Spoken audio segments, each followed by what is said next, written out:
Bonjour, bienvenue, c'est l'heure de la Voix libre sur France 3 Rhône-Alpes et notre invité aujourd'hui c'est Najat Vallaud-Belkacem. Bonjour. Bonjour. Numéro 3 du gouvernement, ministre de l'Éducation nationale, de la recherche et de l'enseignement supérieur depuis le mois d'août 2014. Le gouvernement Najat Vallaud-Belkacem dont vous faites partie depuis l'élection de François Hollande en 2012 et vous n'êtes pas très nombreux à avoir traversé l'ensemble de ce quinquennat éprouvant. Pas fatigué d'ailleurs? Non, ça va. L'action vous maintient en forme. Alors vous êtes jeune en plus, hein. Vous avez moins de 40 ans, un parcours étonnant que le vôtre. Ça nous a donné envie d'aller un peu farfouiller dans les archives à la recherche de votre première télé. Pas si ancienne que ça d'ailleurs, c'est assez surprenant. Le premier qui vous a tendu un micro, c'est Alain Heick lors d'une réunion de la section lyonnaise du Parti Socialiste en 2004. Laurent Fabius venait alors d'annoncer qu'il voterait non au référendum sur la Constitution européenne. Et alors vous n'êtes pas du tout d'accord avec sa position? Elle est décevante parce qu'elle fait appel à un gouvernement de droite et qu'elle ne laisse finalement entrevoir qu'une impasse. Ce qui m'a amusé dans cet extrait, c'est le petit bandeau. Il y a marqué Najat Belkacem, hollandaise. Vous êtes toujours hollandaise aujourd'hui? Écoutez, oui. J'allais dire, c'est encore plus évident aujourd'hui qu'à l'époque, mais j'ai pas tant changé que ça. Hein. Non, pas trop. C'est étonnant. C'était il y a combien de temps, vous dites? 2004. D'accord. J'ai une deuxième séquence, c'est en 2006 cette fois. La candidate à la présidentielle Ségolène Royal vient à Lyon et la caméra de France 3 filme un court moment, mais un moment qui va changer votre vie politique. Bienvenue Najat, candidate aux élections législatives entre Perdel. Voilà. Qui est le candidat?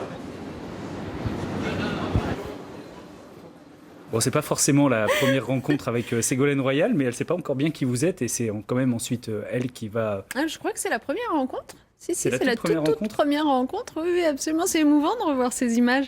Je me souviens très bien de ce moment parce qu'elle venait d'être désignée par les militants socialistes, vous savez, dans la primaire qui avait été organisée, donc désignée candidate pour le Parti socialiste. On est en 2006, fin 2006. Et elle vient en déplacement dans l'un des territoires qui l'a le plus soutenu, dont les élus l'ont le plus soutenu, et c'est la région Rhône-Alpes. Et donc, il y a Gérard Collomb, il y a Jean-Jacques Kerane, et puis il y a moi à l'époque. Vos trois mentors, finalement, en politique, Kerane, Collomb et Royal. Oui, c'est vrai, on peut dire cela, absolument. Tous les trois ont joué un rôle immense dans ma vie politique, ne serait-ce que pour me donner le goût de la vie politique, parce que ce n'était pas une évidence pour moi à l'époque.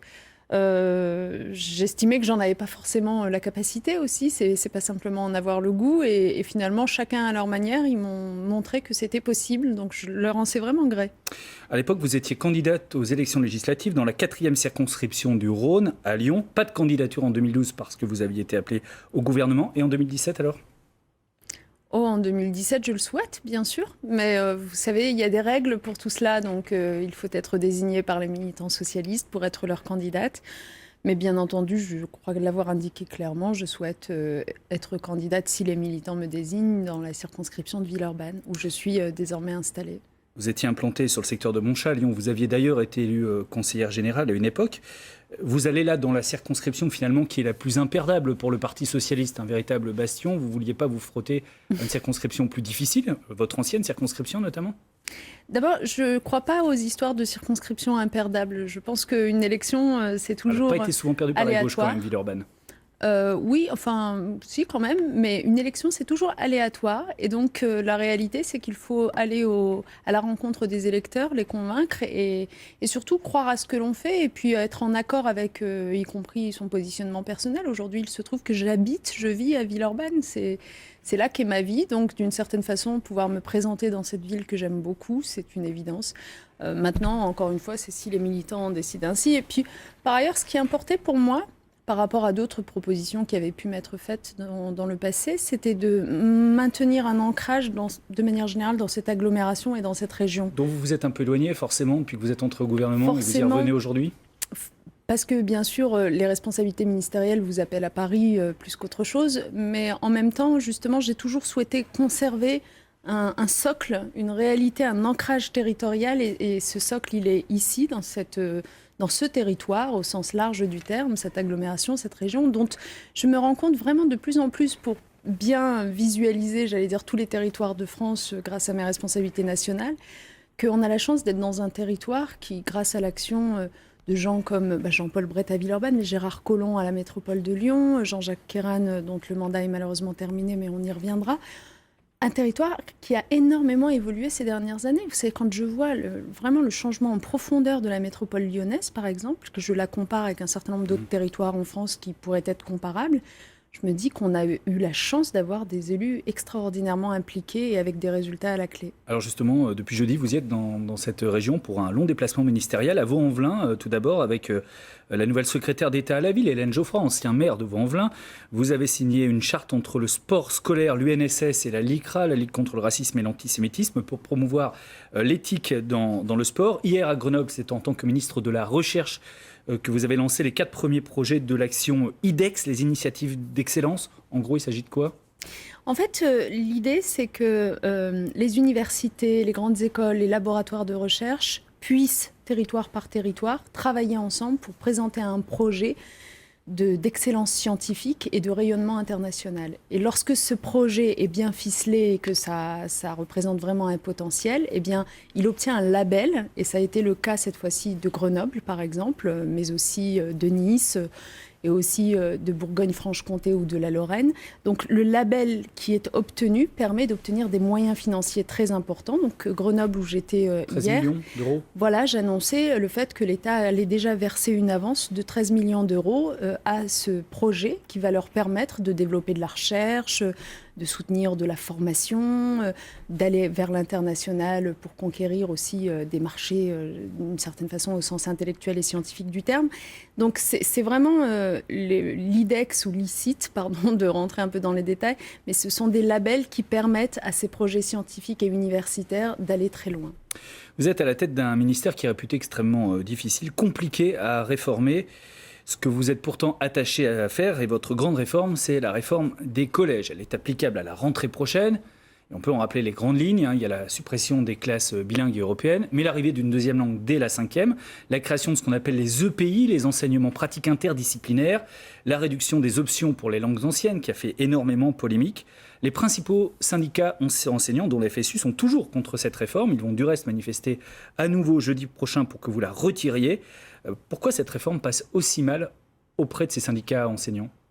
Bon, d'abord, si vous me permettez, en quelques mots, ce qu'est cette réforme, parce que tout dépend aussi de la façon dont on la présente. Vous voyez, c'est intéressant parce que vous avez commencé par la présenter en parlant du fait que les classes bilingues, qui étaient quelque chose d'exceptionnel, qui existait jusqu'à présent pour un tout petit nombre d'élèves, allaient disparaître. La réalité de la réforme, c'est d'abord qu'on offre la chance à tous les collégiens d'apprendre des langues vivantes plus tôt que ce qu'ils font aujourd'hui. Dès la 5e. Voilà, dès la 5e, alors qu'aujourd'hui, ils commencent en 4e. Mais il y a plus de classes bilingues européennes en 6e. Oui, sauf que les classes bilingues, c'était quoi ? C'était la possibilité d'apprendre plus tôt la deuxième langue vivante pour 15% d'élèves. Nous, on offre la possibilité d'apprendre plus tôt les langues vivantes pour tous les collégiens. C'est vraiment juste le sens de cette réforme. Le sens de cette réforme, c'est de dire, le collège, il ne fonctionne pas bien aujourd'hui. Je veux dire, personne ne me contestera ce diagnostic, tout le monde le partage, il ne fonctionne pas bien. C'est un moment dans la scolarité des élèves où on voit le plus de décrochage se produire, où on constate des vraies lacunes dans ce qu'apprennent les élèves. Par exemple, ils ne s'expriment pas suffisamment bien à l'oral parce qu'ils ne le pratiquent pas suffisamment bien.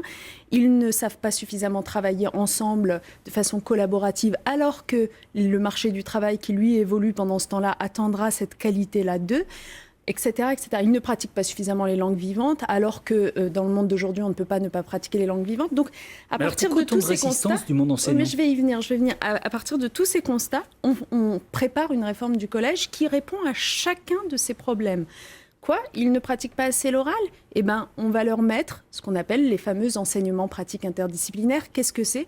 C'est des temps d'enseignement qui se déroulent autrement que l'enseignement classique, c'est-à-dire des temps d'enseignement où les élèves sont ensemble autour de projets qu'ils doivent fabriquer avec un rendu à la fin et une expression orale le présentant. Voilà ce que sont les enseignements pratiques interdisciplinaires. Donc c'est très important de faire travailler les élèves comme ça. Quoi, ils ne pratiquent pas suffisamment les langues vivantes ? On va le leur apprendre plus tôt. Tout est autour de cela. Pourquoi ? Et puis troisième, pardon, j'en finis par là. Et puis après, je repose encore ma question. Troisième constat très problématique dans le collège d'aujourd'hui. Mon Dieu, mais les inégalités flagrantes, enfin. Mais qu'on cesse de me dire qu'il n'y a pas de problème de ce point de vue. On voit bien qu'il y a un déterminisme social qui fait que malheureusement, dans le collège français, vous avez des enfants dont on peut quasiment prédire l'avenir scolaire parce qu'on sait que n'étant pas suffisamment accompagnés par leur famille, etc., dans les devoirs, eh bien, ils vont chuter. Et d'autres, tant mieux pour eux, ça va bien pour eux. Donc, plutôt que de laisser cette situation-là, on met tout ce qu'il faut mettre en place pour remettre de l'égalité. Par exemple, vous parliez des langues anciennes, le latin et le grec, pour les citer nommément. Mais le latin et le grec, contrairement à ce qui s'est écrit ici et là, ne disparaissent aucunement. Vous avez Jamais. remis l'option, Je vous initialement invite à revenur dans un collège à la rentrée prochaine pour vous rendre compte que non seulement ils ne disparaissent pas, mais qu'ils concerneront. Ce que je ne comprends pas, Najat Vallaud-Belkacem, c'est que la FSU, par exemple, ne comprend pas votre réforme. Elle ne la comprend pas, vous l'avez mal expliqué. Alors, tout ce que je viens de dire, vous interrogez donc quelqu'un de la FSU, vous verrez qu'il n'y aura pas de hiatus entre nous, parce que la FSU comprend parfaitement ça. La FSU, contre quoi s'élève-t-elle au sein de cette réforme? Pas contre tous ces sujets-là, contre le fait que dans la réforme, nous prévoyons de donner plus d'autonomie au collège. Ça veut dire quoi, plus d'autonomie? Ça veut dire qu'on considère que pour bien fonctionner, un collège doit avoir la possibilité de s'adapter à son public. Si on est dans un collège où l'essentiel des élèves a clairement des problèmes en français, il faut qu'on puisse avoir un peu plus de cours de français pour s'adapter à leurs difficultés. Dans un autre où ils ont plus de problèmes en maths, un peu plus de cours de maths. C'est ça l'autonomie. C'est dans les équipes pédagogiques des collèges, pouvoir adapter le travail aux difficultés des élèves. Et ça, la FSU y est opposée, j'allais dire philosophiquement, parce qu'elle considère, si je devais résumer son propos, mais je ne veux pas le trahir, que c'est donner trop de pouvoir aux chefs d'établissement. Vous voyez, on est sur bien d'autres sujets que les caricatures que j'évoquais tout à l'heure. Sur l'ensemble, par exemple, de la scolarité d'un élève au collège, il y aura, en nombre d'heures, il n'y aura pas moins d'heures de cours de langue? Mais non, il y en aura beaucoup plus. Merci de me poser cette question. Il y en aura beaucoup plus, puisque aujourd'hui, si on résume, la deuxième langue vivante, la première langue vivante se commence à l'école primaire. En cinquième, avec moins d'heures dans la semaine. Alors, la première langue vivante se commence à l'école primaire. Aujourd'hui, elle se commence en CE1, d'accord ? Demain, avec la réforme, elle se commencera en CP. La deuxième langue vivante, aujourd'hui, se commence en quatrième. Demain, elle commencera en cinquième, donc un an plus tôt. Le fait de la commencer en cinquième, ça vous fait gagner 2h30 de langue vivante 2 en plus sur votre scolarité par semaine. 2h30 par semaine. Donc ça veut dire un gain de temps considérable, une année de plus à raison de 2h30 par semaine. Donc c'est évident que les enfants, vraiment, j'ai pas de doute, vont mieux apprendre les langues vivantes, et qui plus est, avec des programmes, car nous avons rénové les programmes, oui, comme vous le savez, ça a fait couler de l'encre aussi, avec des programmes qui ont modernisé l'apprentissage des langues vivantes en s'appuyant beaucoup sur le numérique, c'est-à-dire des laboratoires de langue transportables, mobiles, en faisant beaucoup travailler l'oral des enfants, y compris dans les fameux enseignements interdisciplinaires, puisque parfois ils auront des enseignements où on évoquera l'histoire, mais en langue anglaise ou en langue allemande. Donc ça leur fait travailler leur langue vivante. Non, vraiment, je n'ai aucun doute sur la qualité de cette réforme, je tiens à le dire. C'est vous qui la portez, heureusement. Et je veux aussi vous dire que sur le terrain, car je fais beaucoup de terrain en ce moment, les choses se passent bien. Les équipes s'approprient cette réforme. On verra les inquiétudes. On verra le terrain aussi jeudi lors des manifestations, puisqu'il y a donc un appel à la manif jeudi. Bien sûr, mais ça, qu'il y ait des résistances parfois d'ordre syndical, c'est toutes les réformes de l'éducation ont connu ça, mais je crois que il faut continuer à travailler sur ce sujet parce que ça peut être une très belle réforme et qu'en tout état de cause, elle rentre en vigueur la rentrée prochaine. Cette semaine était la semaine d'éducation contre le racisme et l'antisémitisme organisée par vous, par le ministère de l'Éducation nationale, semaine pendant laquelle le fanatisme religieux a encore frappé mardi avec les attentats de Bruxelles qui ont coûté la vie à 31 personnes. Après les attentats de Charlie en janvier 2015, l'éducation nationale s'est retrouvée en première ligne. François Hollande avait annoncé une grande mobilisation de l'école pour les valeurs de la République. 11 mesures avaient à l'époque été annoncées, éducatives aussi répressives, notamment la mise en place d'un système de remontée des suspicions de radicalisation. Est-ce que c'est un système qui fonctionne aujourd'hui ? Oui, c'est un système qui fonctionne. Si je devais résumer, je dirais que, vous savez, l'école est en prise totale avec les mots de la société, malheureusement. On aimerait que les mots de la société n'entrent pas à l'école, mais la réalité nous oblige à dire qu'ils y entrent. On les retrouve dans les salles de classe, on les retrouve dans les cours de récréation. On les a retrouvés au lendemain de Charlie quand des minutes de silence ont été perturbées. On les retrouve parfois quand il y a des enseignements qui peuvent être contestés ici ou là. Et donc, il faut absolument nous attaquer à ces phénomènes, et celui de la radicalisation en particulier, puisqu'il est si dangereux. Que deviennent les signalements une fois qu'ils sont faits ? La première chose, c'est que nous avons demandé à nos chefs d'établissement, nos CPE, nos personnels d'éducation, de savoir repérer les signes de radicalisation. Ce n'est pas une évidence. On leur a préparé un document, un livret qu'on leur a adressé. Ce livret leur explicite les signaux faibles à prendre en considération parce que parfois, c'est pas simple de faire la différence entre ce qui relève du malaise adolescent, simplement de la quête de soi-même, et puis de la tombée dans la radicalisation. Une fois que des premiers signes avant-coureurs ont été repérés, nos personnels savent désormais, il y a tout un protocole à respecter, qui appeler, donc un référent djihadisme, radicalisation, au sein à la fois de l'académie et de la préfecture de police. Tout cela est construit pour qu'aucune information n'échappe. Et donc, l'année dernière, grâce à tout ce protocole, c'est remonté, il y a 850 cas qui ont été signalés. Cette année, je parle en année scolaire, depuis la rentrée scolaire, il y a déjà 600 cas qui ont été signalés. Tous ces cas signalés ne signifient pas que les jeunes s'apprêtaient à partir en Syrie, mais le signalement permet derrière d'avoir une cellule de suivi qui va s'intéresser de très près aux jeunes, à sa famille, faire intervenir des associations d'accompagnement de la parentalité, vérifier qu'il n'y a pas de problématiques familiales, de maltraitance familiale, etc. Puis, quand on repère vraiment que le jeune s'apprête peut-être à tomber dans la radicalisation pour de vrai, eh bien là, on l'accompagne, y compris au lieu qu'il continue sa scolarité comme il aurait dû le faire, il le fera dans un autre contexte, avec un accompagnement plus individualisé pour parer à toute éventualité. Mais moi, je trouve que, bien sûr, tous ces dispositifs vont mettre du temps à bien s'installer, mais l'éducation nationale, aujourd'hui, je peux vous dire qu'elle ne laisse rien filer comme information qui pourrait être importante. Par exemple, dans le passé, il pouvait arriver qu'il y ait un absentéisme long de la part d'un élève et puis finalement, c'est pas plus signalé que ça. Aujourd'hui, le fait qu'un élève serait absent pendant plusieurs jours d'affilée, c'est systématiquement signalé parce qu'on se demande toujours s'il n'y a pas un problème lié à la radicalisation. Il y a le signalement et puis il y a aussi de réaffirmer les valeurs républicaines dans les établissements scolaires. Parmi les idées mises en œuvre, il y a la réserve citoyenne. L'idée, c'est que des citoyens engagés aillent dans les établissements rencontrer des élèves. De quoi parle-t-il ? On va demander à Gwenaëlle Radé de venir nous rejoindre sur le plateau. Bonjour Madame Radé.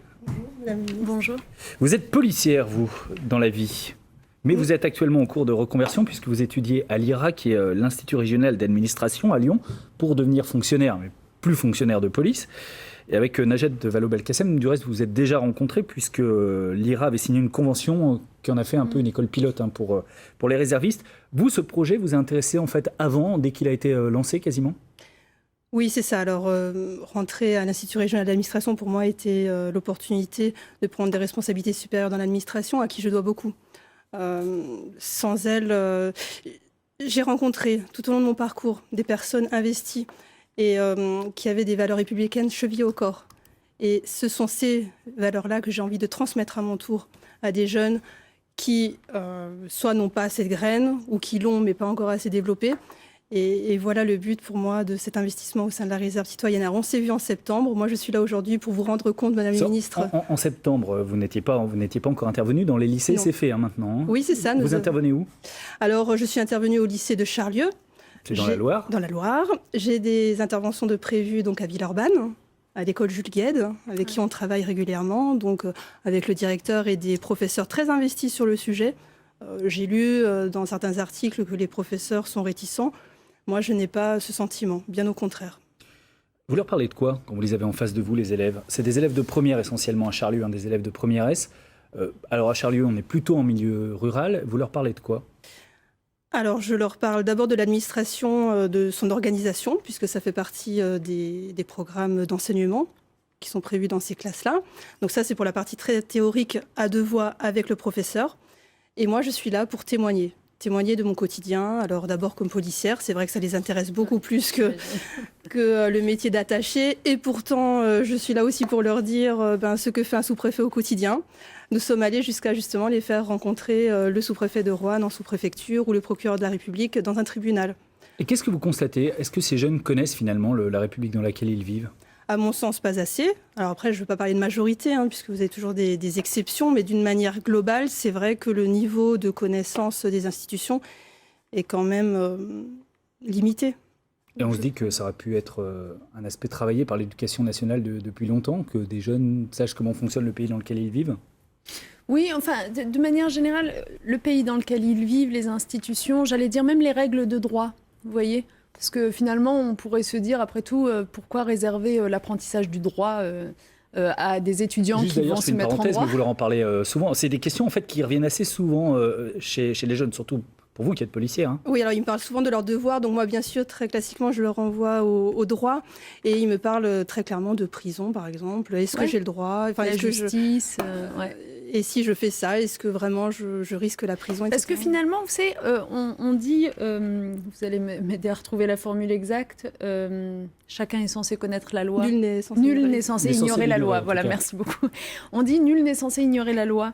Mais en fait, vous vous rendez compte que la loi, finalement, on l'apprend quand on devient étudiant et qu'on décide de faire des études de droit à proprement parler. C'est étonnant qu'on n'apprenne pas ça plus tôt, puisque tous ces gamins vont être concernés par la loi.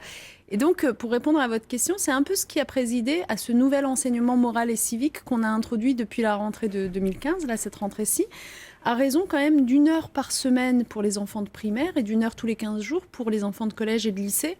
L'idée, c'est quoi ? C'est à la fois de bien leur apprendre leurs droits et leurs devoirs aussi, c'est important quand même qu'ils comprennent ce que la société attend d'eux, mais c'est surtout d'avoir des temps d'échange avec eux, où on puisse débattre, parce que finalement, c'est par l'expérimentation du débat qu'on leur apprend finalement la liberté d'expression, la confrontation des opinions. Ce qui était l'idée du reste de cette expérience des réservistes citoyens. Ils sont assez nombreux, mais en revanche, vous n'êtes pas très sollicités par les établissements. Alors, je parle de mon cas. Pour le coup, je le suis. Alors, pas à l'origine. C'est vrai que ça a mis du temps à se mettre en place, mais ça fait quand même un trimestre que j'ai régulièrement des sollicitations auxquelles je peux ou pas répondre compte tenu de mes engagements. Parce que c'est bénévole, hein, bien sûr. Hein. Tout à fait. C'est une activité vraiment, bénévole. si vous me permettez, je voudrais remercier Gwenaëlle parce que c'est juste extraordinaire. Vraiment, je voudrais qu'on prenne conscience de ce que c'est. Ce sont des Français de tous âges, de tout profil, de tout parcours, de toute disponibilité. Il y a même des gens qui sont très occupés et qui acceptent de donner quand même de leur temps. Je pense que c'est votre cas. Qui se disent, mais plutôt que de me contenter de commenter l'école et ce qui se passe à l'école, je vais peut-être essayer de m'impliquer un petit peu. Et merci, parce que vraiment, c'est la meilleure attitude à avoir avec l'école. C'est de se demander ce qu'on peut faire pour l'école. C'est les établissements qui sollicitent, apparemment, ils ne le font pas énormément encore. C'est mal connu comme dispositif. D'abord, juste une chose, l'idée de la réserve citoyenne, elle est née après janvier, après Charlie Hebdo, les attentats. Ça a été de dire, l'école a tellement de défis à relever qu'elle ne peut pas le faire toute seule. S'il vous plaît, les partenaires de l'école, venez. Et à ce moment-là, donc, j'ai lancé un appel à candidature pour que des gens s'inscrivent dans une réserve citoyenne, qu'ils deviennent des réservistes citoyens et qu'ils viennent ainsi intervenir dans les écoles pour finalement épauler les enseignants de façon complémentaire avec eux, parler aux élèves de valeurs, de république, de métiers, de leur donner aussi envie eux-mêmes de faire des efforts et de s'en sortir. Il y a 6000 personnes qui se sont inscrites dans cette réserve citoyenne. Vraiment, c'est une appétence extraordinaire. Maintenant, comment ça se passe concrètement dans les établissements ? Bien sûr que ça met du temps, parce que c'est un changement de culture pour les enseignants. D'abord, il faut juste qu'ils trouvent le moment dans leur enseignement, dans leur temps de cours, pour bien préparer les choses et faire appel à ces réservistes. Mais ils le font de plus en plus. Et puis, deuxièmement, il y a aussi des occasions qui s'y prêtent mieux que d'autres. Par exemple, cette semaine, nous sommes dans la semaine de lutte contre le racisme et l'antisémitisme, pour laquelle beaucoup d'établissements scolaires organisent des actions. Et ben, c'est une formidable occasion de faire intervenir des réservistes citoyens sur ce temps-là. Vous avez aussi la semaine de la presse à l'école. Je peux vous dire que le nombre de journalistes qui viennent à cette occasion intervenir en tant que réserviste dans les écoles est considérable et c'est formidable. Ça existe depuis longtemps, la semaine de la presse à l'école. Oui, c'est la 27e édition. Mais ça n'a jamais été aussi énorme, si vous me permettez. Vous savez combien ça concerne d'établissements cette année ? 16 000 établissements scolaires, 2 000 titres de presse, 3 millions d'élèves concernés par ce mécanisme où des journalistes vont dans les salles de classe et leur parlent de leur métier et les aident à se méfier des théories du complot. Justement, ce qui est un vrai enjeu, est-ce que vous avez reçu ça de la part des élèves, la manière dont ils ont de s'informer ? Alors on sait qu'ils communiquent beaucoup par les réseaux sociaux, qu'ils croient beaucoup aussi Internet et les réseaux sociaux. Est-ce que c'est des sujets qui sont abordés ? Et comment vous les avez trouvés, ces enfants d'aujourd'hui, par rapport à l'information justement ? Alors, ils sont abordés sous couvert d'une certaine... Alors, bien sûr, ils sont très intéressés, ils les manient régulièrement. Il y a quand même le problème du cyberharcèlement qui est évoqué très, très fréquemment.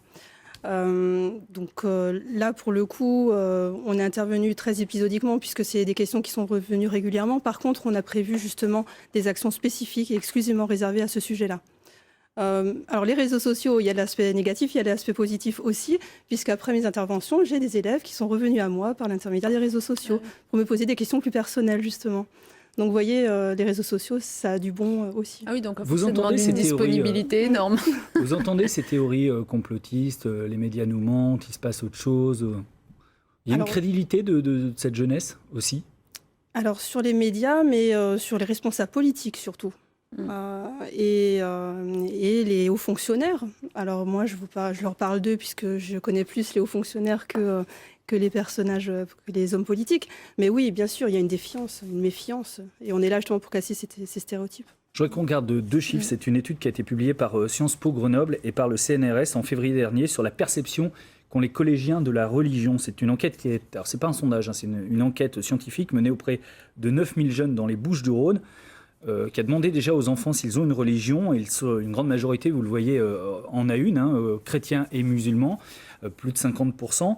Et puis, sur le sentiment d'appartenance à leur religion, pour les musulmans, c'est un sentiment très fort, à quasiment 82%. Les athées à 52%, les catholiques un peu moins, à 36%. Est-ce que, Gwenaëlle Radé, la religion est aussi un thème qui revient assez régulièrement? Vous l'avez senti, vous?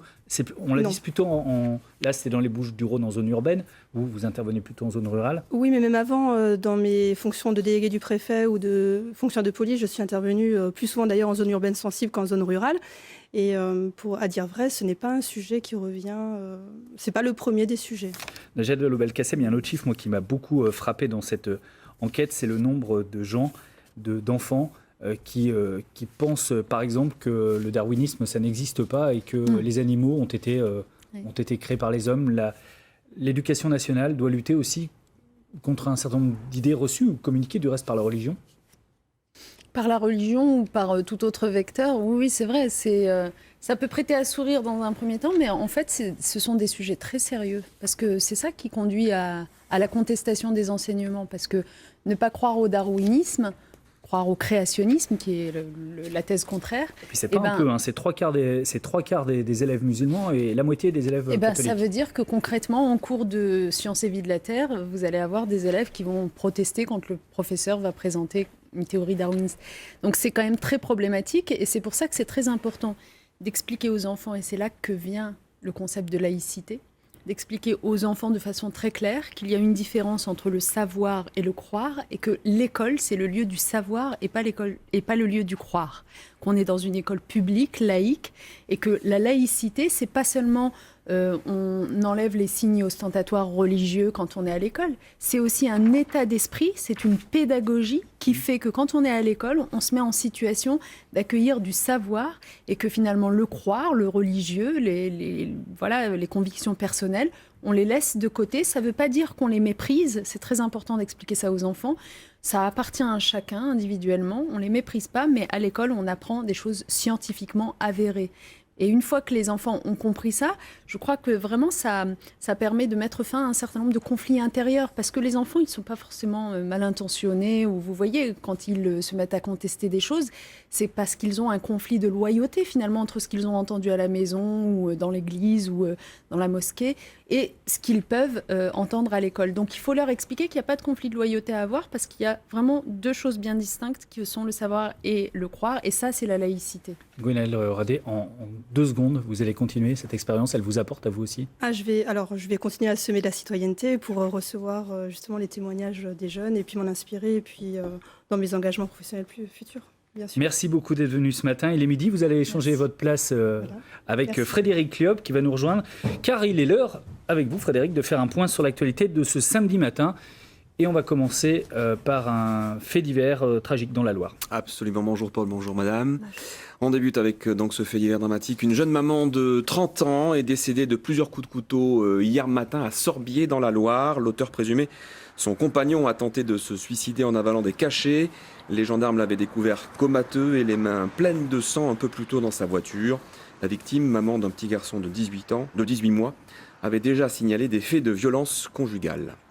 On reparle de l'affaire de l'enseignant pédophile de Villefontaine en Isère. On en avait effectivement déjà beaucoup parlé l'année dernière. Il est depuis écroué et mis en examen pour des viols sur des élèves, des actes dont il faisait des vidéos. En restaurant le disque dur de son ordinateur, les enquêteurs ont d'ailleurs récupéré des fichiers qu'il avait tenté d'effacer avant d'être interpellé. Des éléments datés qui prouveraient que ce directeur d'école commettait ses actes depuis plus longtemps qu'il ne l'a initialement avoué. La justice travaille dans cette affaire sur 61 victimes de viol au sein de l'école et l'affaire avait suscité une énorme émotion, Madame Vallaud-Belkacem, il y a un an. Comment cet homme qui avait été condamné préalablement pour détention d'images pédopornographiques a-t-il pu se retrouver directeur d'école? Incommunicabilité entre le ministère de la Justice et le ministère de l'Éducation nationale. Vous aviez promis une loi il y a un an. Est-ce que cette loi est aujourd'hui en vigueur? Écoutez, elle va être définitivement adoptée dans les tout prochains jours. C'est long? Oui, c'est long. Ça a pris un peu de temps pour une raison malheureuse qui est qu'en réalité, nous l'avions adopté, la ministre de la Justice et moi-même, dès avant l'été dernier.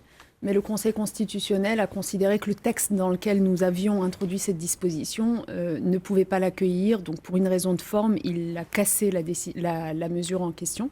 Et donc, il a fallu recommencer la procédure législative, ce que nous avons fait avec un texte tout propre. Formellement, il n'y a pas de difficulté, qui va être adopté définitivement dans quelques jours. Donc, c'est maintenant impossible que quelqu'un qui a été condamné pour des faits de pédophilie puisse se retrouver dans l'enseignement ou au contact des enfants. C'est impossible maintenant. Ça deviendra impossible. Et si jamais un tel dysfonctionnement devait se reproduire, alors là, il y aurait une sanction très ferme contre l'auteur d'un tel dysfonctionnement. Pourquoi ? Parce que désormais, grâce à la loi, mais j'allais dire sans attendre la loi, nous avons déjà mis en place un certain nombre de procédures dans nos administrations respectives.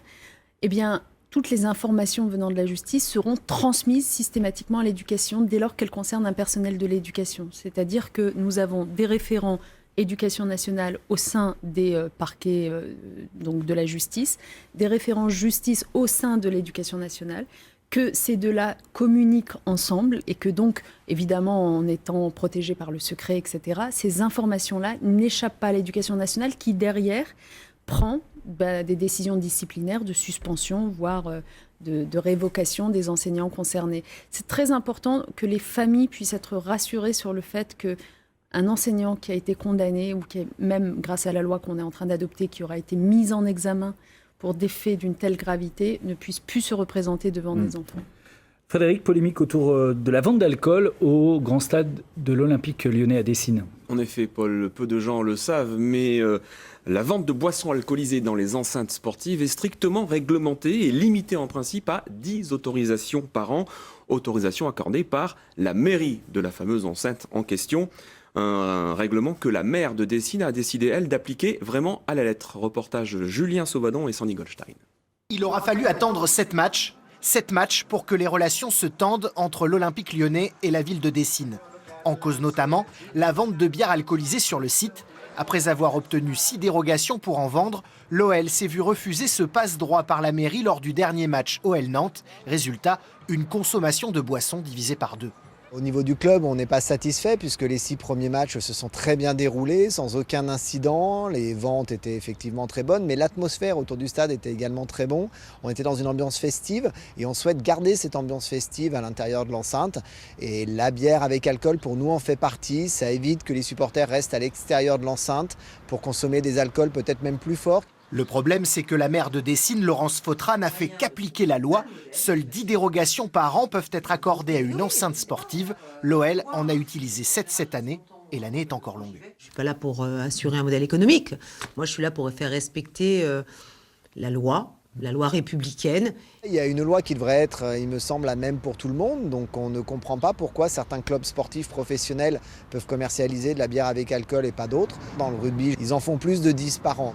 Autre point de discorde, les nuisances sonores. Nombreux seraient les Dessinois à se plaindre du volume de la scène extérieure, surtout quand les matchs ont lieu le dimanche soir. C'est vrai que le cocktail bière plus musique sur le parvis, dans des horaires quand même le dimanche soir jusqu'à minuit, ne va pas dans le sens de la tranquillité publique de la commune de Dessines et des riverains.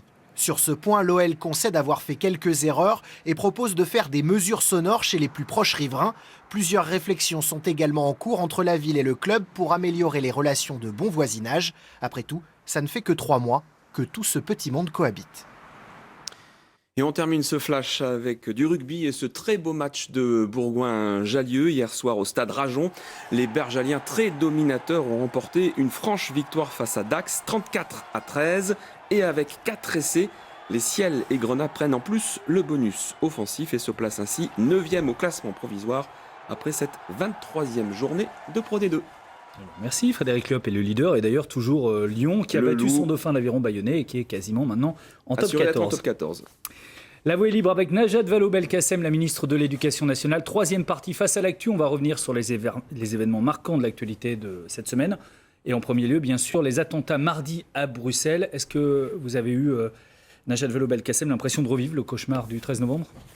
Oui, bien sûr, je ne suis pas la seule. C'est une horreur. C'est indicible, cette violence, ce déferlement de haine, oui, de terreur. Et on a eu l'impression de le revivre. Surtout, on a eu à nouveau la conscience que malheureusement tout cela n'était pas fini et que la vigilance doit rester de mise et qu'au-delà de la vigilance, les réponses à apporter en termes de questionnement sur notre société, en termes d'unité, de rassemblement autour de nos valeurs. Sur le fonctionnement de l'Europe, sur le fonctionnement du renseignement, parce qu'il semble qu'il y a quand même absolument. énormément d'erreurs qui ont été faites en Belgique.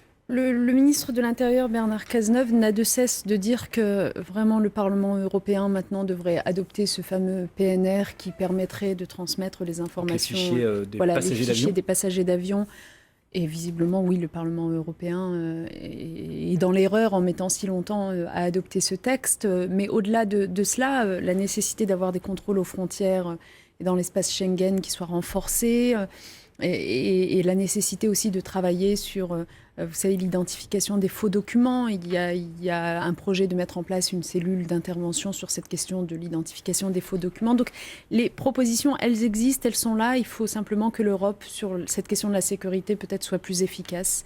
Mais notre pays a été amené, à la suite des attentats de Bruxelles, à nouveau à renforcer sa propre sécurité. Vous avez vu que 1600 policiers et gendarmes de plus ont été déployés dans les rues. Donc c'est une situation dont il faut avoir conscience, y compris pour nos établissements d'ailleurs. Une des réponses du président de la République devant le Congrès avait été de proposer, Najat Vallaud-Belkacem, la déchéance de nationalité. Le texte voté cette semaine par le Sénat est différent de celui de l'Assemblée nationale. Le Sénat a voté la déchéance de nationalité seulement pour les binationaux, l'Assemblée pour tous les Français. Et comme il faut que les deux chambres soient d'accord pour un changement de constitution, eh bien ce changement paraît aujourd'hui assez improbable. Vous le regrettez ? Honnêtement, je ne sais pas si on peut dire que ce changement paraît improbable, parce que pour l'instant, moi je ne sais pas si les deux chambres ne vont pas réussir à s'entendre. Il est possible qu'elles réussissent à s'entendre. Il y a des négociations en tout cas. Il y a des négociations en cours. Moi, la seule chose que je peux vous dire, c'est que encore plus après les attentats de Bruxelles de cette semaine, autour de moi, j'ai entendu des voix s'élever pour me dire, mais j'allais dire des gens qui nous entourent, qui ne sont pas forcément responsables politiques, pour nous dire, mais de grâce, entendez-vous, plus de clivage politicien sur ces sujets-là, travailler dans l'unité nationale. Et je comprends vraiment, et moi-même, je suis dans cet état d'esprit-là, et donc j'espère que les deux chambres y arriveront. Justement, sur cette déchéance de nationalité qui a fait l'objet de beaucoup de rejets à gauche, moi j'aimerais avoir votre sentiment personnel, parce que les binationaux, vous savez bien ce que c'est, Najat Vallaud-Belkacem, vous l'êtes vous-même binational, vous avez à la fois la nationalité française et la nationalité marocaine. Est-ce que ça vous heurte, la déchéance de nationalité, pour les terroristes, hein, bien sûr? Mais c'est la fin de votre phrase qui importe. Et je l'ai toujours dit, on parle de déchéance de nationalité, non pas pour les binationaux, c'est cette façon de présenter qui est problématique, mais de déchéance de nationalité pour les terroristes. Je veux dire, c'est pas parce qu'on est binational qu'on serait déchu, c'est parce qu'on est terroriste qu'on est déchu. Or, dans la version finalement adoptée par l'Assemblée nationale du texte, eh bien, la déchéance de nationalité est en effet une possibilité pour tout individu. Alors, on nous parle du fait que c'est compliqué de rendre quelqu'un apatride. Je rappelle que même dans les conventions internationales signées ou pas encore signées par la France, mais enfin qui font le droit international sur ce sujet, il est toujours prévu qu'il ne faut pas faire d'apatride, mais que dans les cas de terrorisme, eh bien, on est dans une situation tellement exceptionnelle que il était nécessaire ce débat, ça sert à quelque chose finalement à part à diviser la France. Honnêtement, une déchéance de nationalité, tout le monde conviendra que c'est plus de l'ordre du symbolique que de l'ordre de l'effectif, puisque finalement, c'est pas avec ça qu'on va faire peur aux terroristes, on en est bien d'accord. Que d'ailleurs, les terroristes, la plupart du temps, finissent par se faire sauter et qu'il n'y a même pas de jugement possible derrière, malheureusement, on en est bien d'accord. Mais ce que ça pose comme question, c'est simplement une question sur ce que nous sommes comme nation, quelles sont les valeurs auxquelles nous adhérons, et est-ce que quelqu'un qui s'en prend de façon aussi violente, aussi horrible, aussi détestable à son propre pays mérite encore de porter la nationalité de ce pays. Vous me posiez la question à titre personnel. Je vais vous dire peut-être plus encore parce que moi, je l'ai acquise, la nationalité. Je n'en ai pas hérité. Je l'ai demandée à mes 18 ans, je l'ai acquise. Je sais quelle est la valeur de la nationalité. Et donc, quelqu'un qui commet des actes aussi atroces ne peut pas posséder la nationalité du pays contre lequel il s'est retourné. Point. Donc, sur le principe, non, ça ne me choque pas. La seule chose qui était choquante pour beaucoup de gens de gauche, c'était l'idée qu'on fasse une distinction entre deux types de nationaux, ceux qui seraient binationaux et ceux qui seraient uninationaux. Mais honnêtement, la version de l'Assemblée nationale avait mis fin à cette problématique. La sécurité dans les établissements scolaires est évidemment une priorité et vous concerne de près. Sujet de préoccupation aussi pour le nouveau président de la région Auvergne-Rhône-Alpes, Laurent Wauquiez. Il voulait mettre des portiques de sécurité à l'entrée des lycées. Ce sera finalement plutôt des tourniquets. Est-ce que c'est une bonne idée de filtrer les entrées de lycée pour éviter qu'il y ait des intrus, évidemment?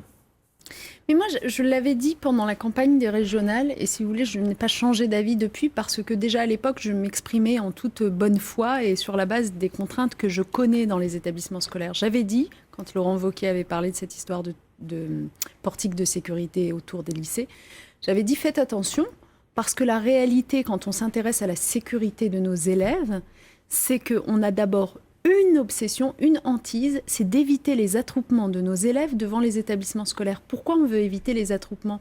Mais parce que si vous craignez qu'ils soient la cible d'un tireur fou, nos élèves, il faut éviter qu'ils soient immobilisés, attroupés devant un établissement. Donc, les portiques de sécurité, ça a cet effet-là, de les immobiliser le temps de passer. On pourrait se dire aussi qu'un terroriste peut rentrer dans une enceinte d'établissement scolaire. Bien sûr qu'il faut veiller à ce que n'entrent pas dans les établissements scolaires de personnes étrangères à l'établissement. Mais il y a d'autres façons d'y veiller. La vidéoprotection, par exemple, nous soutenons la création de vidéoprotection. Les barrières, les haies qu'il faut rehausser ici ou là, c'est ce qu'on appelle la prévention situationnelle. C'est-à-dire regarder pour chaque établissement quelle est sa lacune en matière de sécurité et remédier à cette lacune avec les collectivités territoriales concernées, parce que là on parle des lycées, donc régions, mais enfin les collèges, donc départements, les écoles primaires, donc communes. Avec chacune des collectivités, on travaille main dans la main, Éducation nationale, ministère de l'Intérieur et collectivités, pour renforcer la sécurité. Mais l'idée qu'une solution unique, magique, seraient les portiques de sécurité, alors même qu'au contraire, elles créent bien des difficultés, comme je viens de le démontrer, franchement, non, ça ne tient pas une seconde. Parce que ce sera plutôt des tourniquets au final avec oui, des badges avec, je pense que vous avez remarqué que les chefs d'établissement n'étaient pas particulièrement partants pour ces solutions, qu'il s'agisse des portiques de sécurité ou des tourniquets. Et si vous voulez, pour bien connaître les chefs d'établissement, et d'ailleurs qu'il me soit permis de rendre hommage à leur professionnalisme et à tous les efforts qu'ils font sur ces questions de sécurité aujourd'hui, pour bien les connaître, ils sont sérieux quand ils vous disent « mais non, enfin, on est réticent à votre solution parce qu'elle ne nous convient pas », c'est qu'ils y ont bien réfléchi. Or, qu'il s'agisse des tourniquets ou des portiques, aujourd'hui, vous avez de la réticence de ces chefs d'établissement. C'est parce qu'ils savent bien.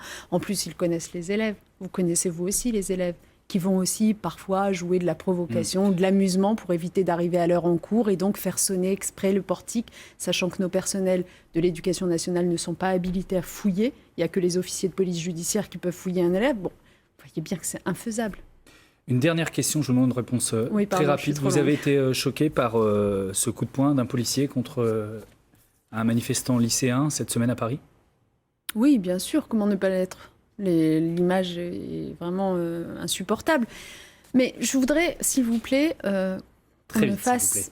Bon, d'abord, oui, l'image est insupportable, le comportement du policier n'est pas acceptable. Le ministre de l'Intérieur a diligenté une enquête de l'IGPN sur ce qui s'est passé et le policier, pour l'instant, est suspendu de ses fonctions à ma connaissance.